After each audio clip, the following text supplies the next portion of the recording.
Well, thank you for joining this session, the Rise and Rise of Special Missions. Just two of us on stage. For one dread moment, I thought it was going to be a cast of thousands when I saw the people on stage just then. But hell, we'll just press on with what we've got. So, my name is Mike Stones from Corporate Jet Investor, and it's my pleasure to moderate this session on the Rise and Rise of Special Missions. Special missions, well, all missions are special, but some missions are special. And we're going to explore that in this session now with heavyweight help on the couch beside me, Duncan Daines, Group Head of Engagement at Gamma Aviation. 27 years of aviation experience, I think. You're wearing it well. Working with industry leaders based at Farnborough. Been with Gamma for 11 years, I think.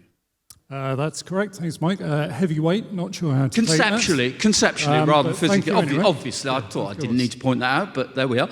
Steve Patrick, VP Bombardier Defence, fresh from Wichita, responsible for the delivery of specialised aircraft programs, including applications like surveillance, recon, communications relay, maritime, and head of VIP transport. Did I miss anything out there? Because it's quite a list. No, you got most of it, I think. Right. Medical evacuation as well. That will be a good place to start, because we're going to look at what these missions are, who flies them, what they fly in, what the opportunities are for the sector, and what are the threats. But before we do any of that, I'm going to invite Duncan and Steve to just give us their own words on what is special missions. Duncan.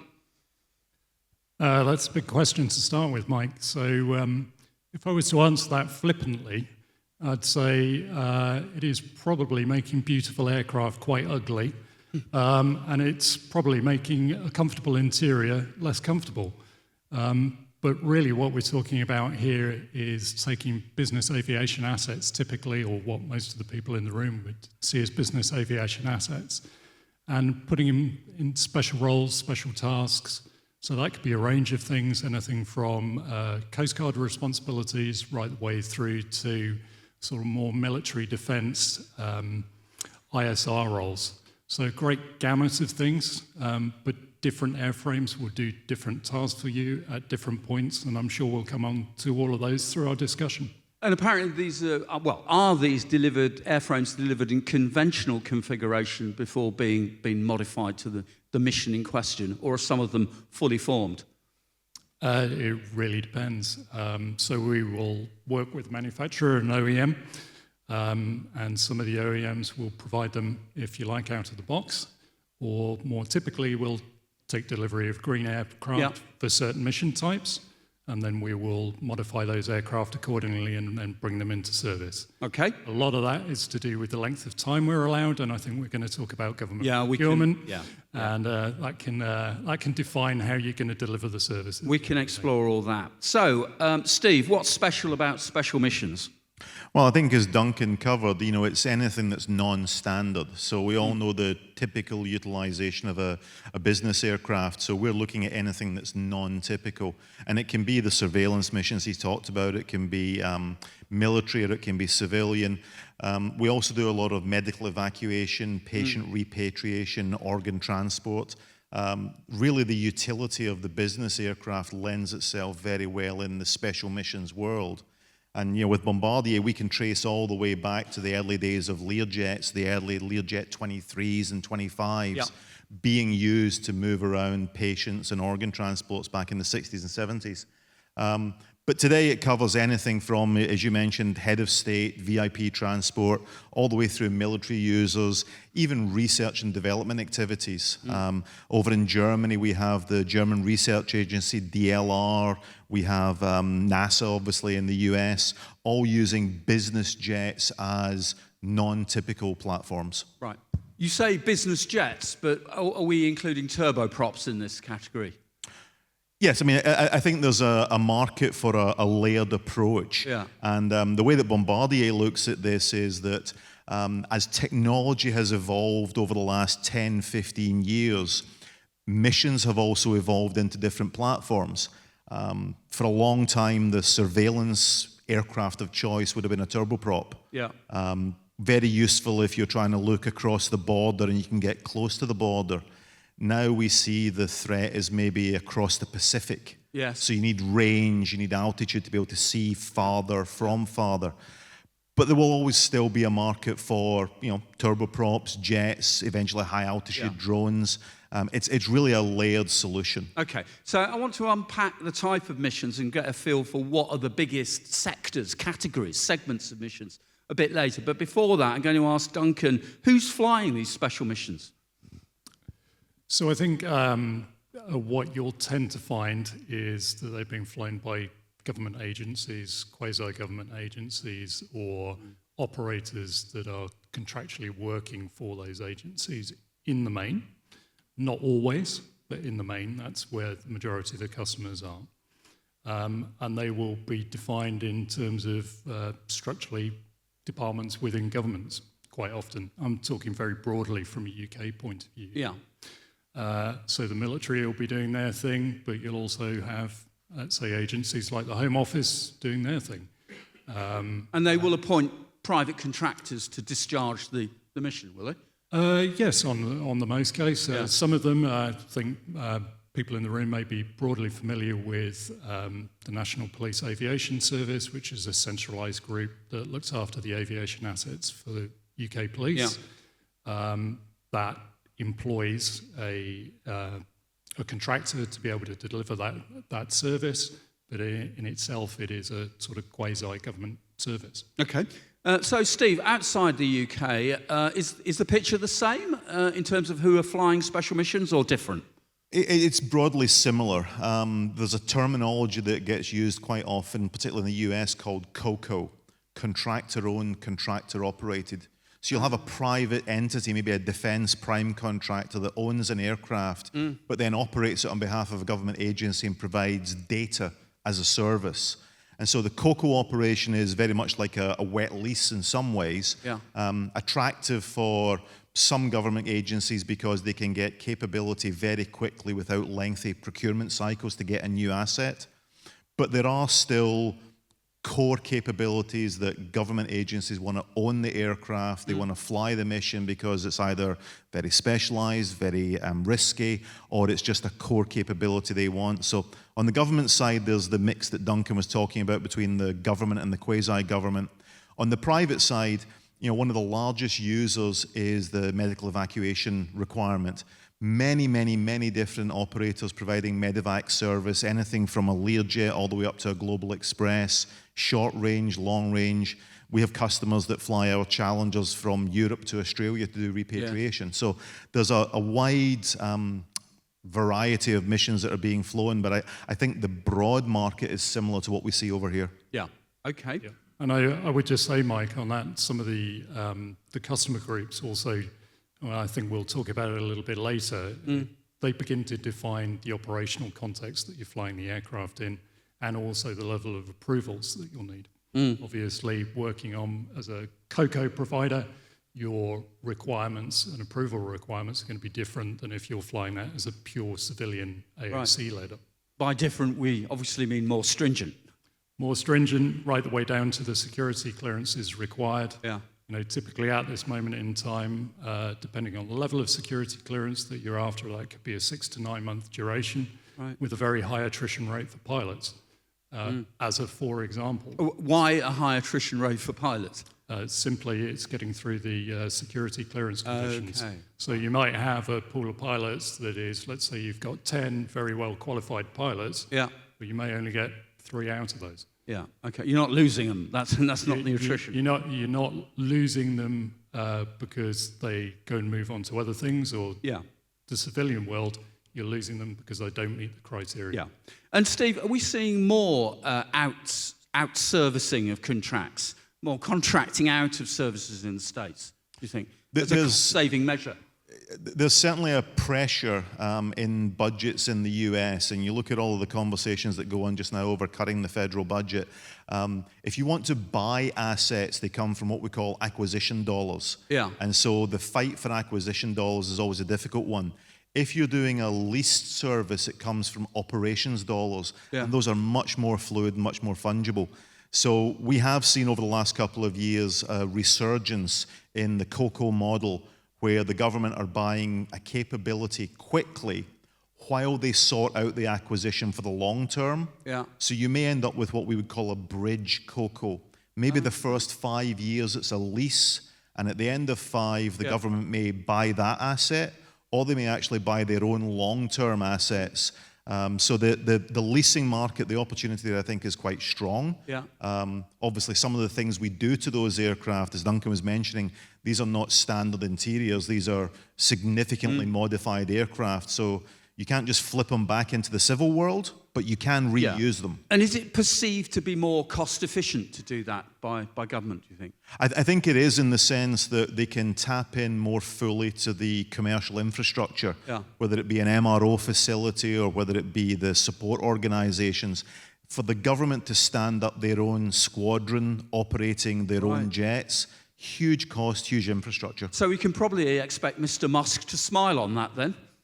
You know, he's got an interesting perspective on things. So I think they're always looking for efficiencies. One of the great efficiencies you can is that once you've finished using the asset for your missions, that asset can go to another mission and another mission. You can reuse the product 3 or 4 times, where if you buy it for a specific mission, sometimes the reconfiguration can be a challenge. Okay. Yeah. And I think I would add to that, it's sometimes the frustration of particularly government department models, is they look at it very much through the lens of the operation that they want to deliver, rather than look at the capabilities of the asset and the ability to re-roll that asset into multi-functions.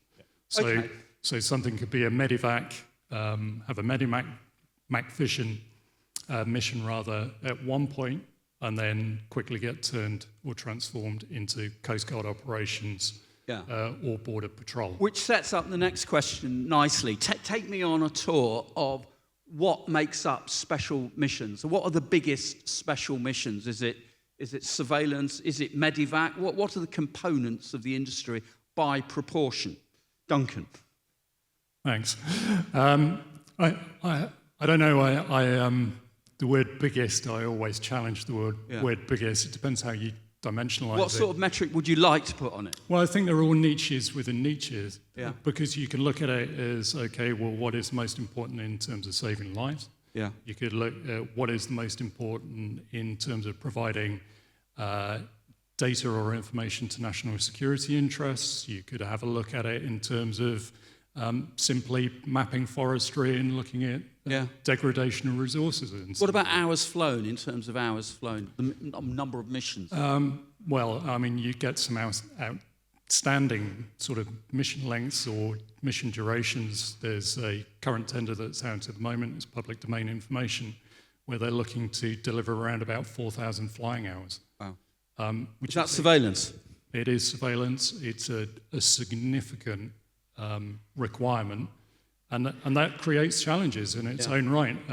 Unfortunately, you have to service and maintain special mission aircraft in much the same cycles that you would have to do if they're business aviation. We'll come on to opportunities and challenges in a bit. I just want to ask Steve for his take on the components of the special missions market. Yeah, I mean, very much the medical evacuation market is fairly dominant. If I think of Bombardier's own statistics, we've got a worldwide fleet of about 5,000 aircraft. Over 500 of those are in some form of a special mission. Right. Of that 500, almost 400 are in medical evacuation. Wow. Mostly Learjets, legacy Learjet fleet, but also Challengers.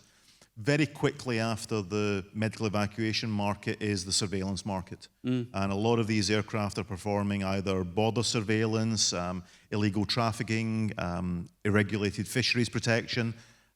Then you get into the more military aspects of communication relay, airborne early warning, command and control. It's a biased market towards Medivac over the last 5 or 6 decades. But if you look at the opportunities today, a lot of the demand that we are seeing is in the surveillance market. And it's for the reasons that make corporate jets successful. Customers are looking for endurance, they're looking for performance, they're looking for reliability. So a corporate aircraft that has those inherent capabilities is very attractive in a special mission role. So are we seeing new aircraft do this, do you think? Or are they pre-owned? We're seeing pre-owned new aircraft. There are a number of things that will dictate as to which direction that you go down. And at the end of the day, we talk about aircraft, but to a lot of our customers, they would see them no more than platforms. What the important element is what's going on in the back, and what's going on in the back could be in a medevac context, could be somebody receiving life-enhancing medical care, or it could be a surveillance mission where you're having eyes on a particular activity or group of activities that may pose a national security threat. How it gets there and what it flies in is not necessarily the prime concern. Prime concerns will be how you're going to deliver that mission, things like availability, the reliability of the service, and the total cost. So not at the actual airframe is a component of that, but it's not the whole thing. Okay, Steve, you want I think we're also seeing a demand from operators for versatility in the product. So reliable and available is great, but it's not always the same mission every day. So to Duncan's point, today it could be a medevac mission, tomorrow it can be a head of state, 2 days later it's fishery protection. One of the things I think we can see in the market is that as technology has evolved, you can now more easily accommodate a rapid role change between a medevac and a border patrol aircraft. If I think back 10, 15 years, the mission system in the back of an aircraft would be a large computer, a large rack. There's now as much processing power in my iPhone as there used to be in a mission system. So it's much easier to come with roll-on, roll-off packages. So as the operator, your single aircraft can actually do multiple missions, which, as Duncan said, is what the customer ultimately cares about. They're paying for a service, whether it's data or intelligence or medical evacuation. The outcome is what they want. The platform is the means to the end. How easy are those reconfigurations? So it all comes down to how you approach the puzzle to start with. If you know from day one that you want a reconfigurable aircraft, you can effect a role change of an aircraft in a matter of hours, because you can pre-position connectors and wiring harnesses and power supplies and seat tracks, and you can have predefined configurations to role change to. Now, if you've got a VIP aircraft and you want to turn it into a surveillance aircraft, that could be months of work. But once you've made that provisioning, it can be single shift of work. And Duncan, what kind of platforms do you see in this market aside, of course, from Bombardier? Interesting question, Mike. So I also sit here with my authorized sales for Textron, for Textron Special Missions in the UK and Ireland. So we work at a different scale, if you like, to Steve.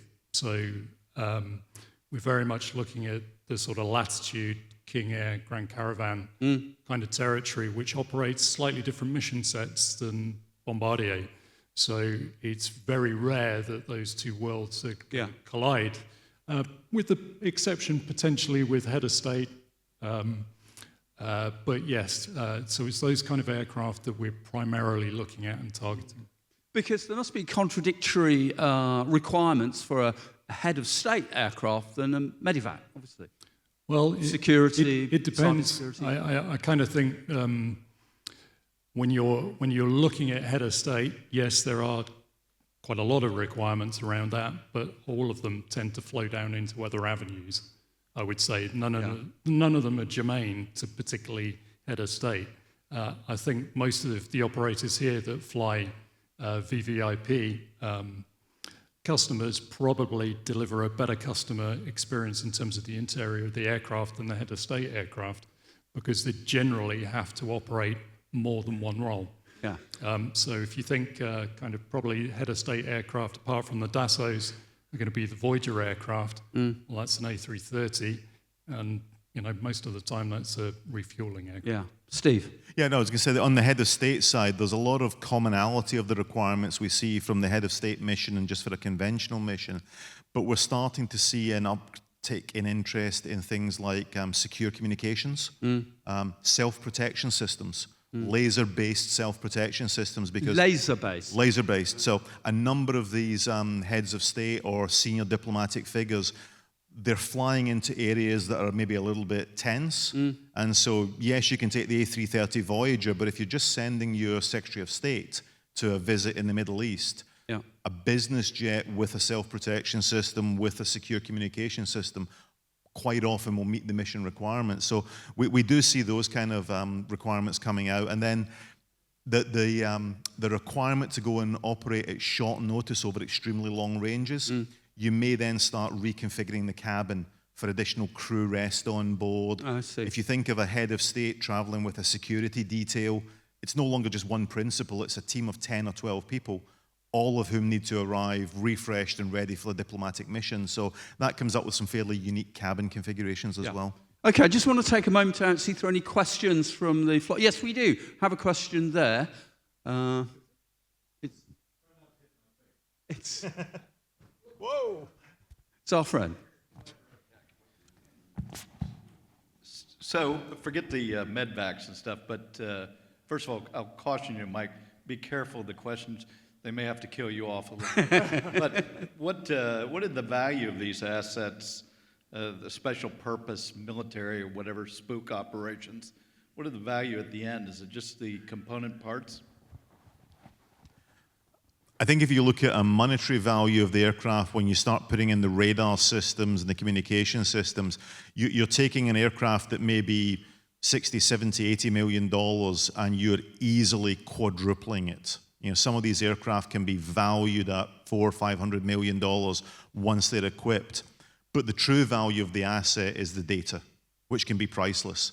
If you now have knowledge, if you have pattern of life of what's going on across the border, not just 50 miles or 100 miles, but hundreds of kilometers, that intelligence is invaluable. It saves lives. It makes sure that you make the right decisions.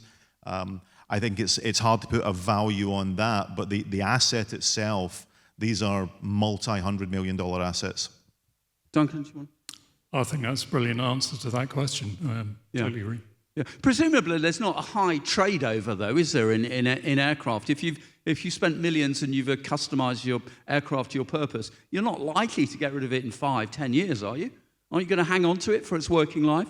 So if you look at some of the military assets, they tend to stay with the military for 10, 20, 30, 40 years. Yeah. The platform itself never wears out. It's the mission system that then outgrows it. So if the platform is still capable of meeting the mission, it'll keep on going and they'll just re-roll the payloads.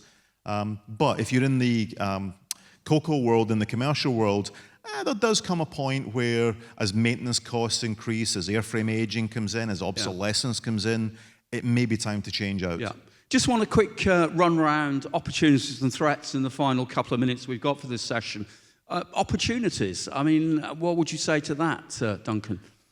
So I think, unfortunately, we live in, let's say, an increasingly unstable world.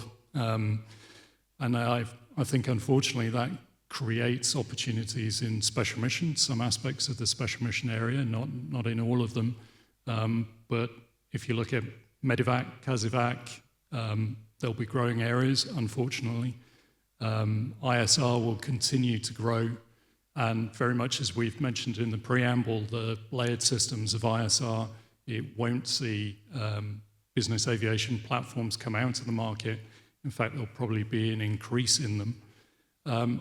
But I also see other opportunity areas, particularly areas that we've spent time looking at counter-UAS and drone technologies. Yeah. So these are actually looking at the avoidance of use of, let's say, a $2,000 drone flying as an FPV, first-person pilotage, and actually attacking an asset within an environment. Yeah. We could push on with this for hours, but I just want to give Steve the opportunity to answer. Is this a reverse peace dividend for the industry? In some ways, it could be. I think over the last 20 years or so, maybe a bit longer, there's been a suppression of investment by governments, by agencies in their assets. And what we're now seeing is a recapitalization of fleets across the world. the geopolitical tension between countries is causing country A to ask country B to spend more on defense. Everyone's expected to meet their NATO commitment. Everyone's expected to look after their own interests. And one of the most visible ways of doing that is invest in capabilities. Yeah. So there is a clear demand signal that we see in the industry today to recapitalize assets, not just in one region of the world, but truly across the world. And we've got lots of activity going on, either because of geopolitical tension or because of aging assets, or also because as countries develop themselves, they aspire to have their own capabilities. They don't want to rely on someone else for their own information. So there is a reverse peace dividend in that sense. How long it will last, obviously unclear, but I think today, if you're in the special missions aircraft market and you have products and services, great time. I'm not sure if that's a positive or a negative note to end on. Positive for the industry, perhaps negative for humanity. But I'm afraid our special mission has come to a close now. We're going to wrap this. I'd like to thank Duncan Davies. Thank you, Danes. Thank you very much for Gamma Aviation, and also Steve Patrick from Bombardier. I'm Mike Stones for Corporate Jet Investor. Thank you so much. Thanks, Thank you. Mike.